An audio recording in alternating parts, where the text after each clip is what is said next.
Aujourd'hui, j'ai envie de croire. De croire au Père Noël, oui. Alors faisons comme si. Imaginons un instant que nous sommes encore des enfants. Simplement des enfants qui croient au Père Noël et regardons le monde, la vie, la nuit de Noël avec leurs yeux.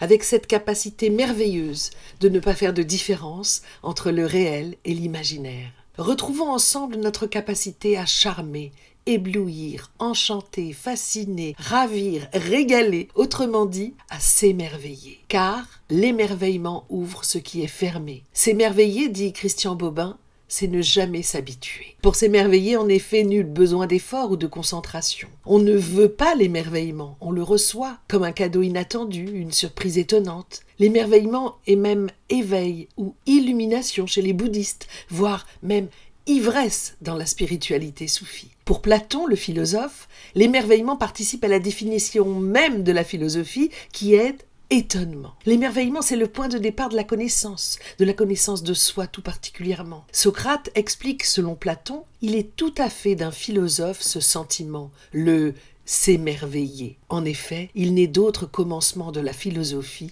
que celui-là. Alors, quand on accepte de se laisser aller, de s'ouvrir à la beauté, à la perfection, on accède à ce bouleversement intime qu'est l'émerveillement.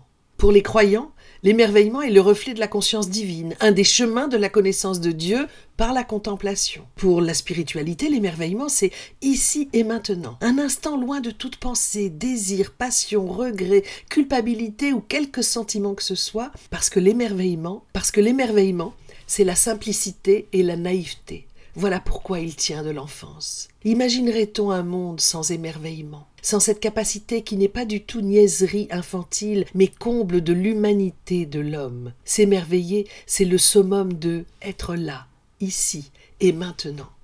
C'est une ode à la vie, que l'art nous rend bien, par exemple à travers la quête du Graal, en littérature, ou les œuvres du peintre Vermeer, ou encore l'art de la fugue de Bach. Émerveillons-nous. Lorsque j'entends sous prélude de Bach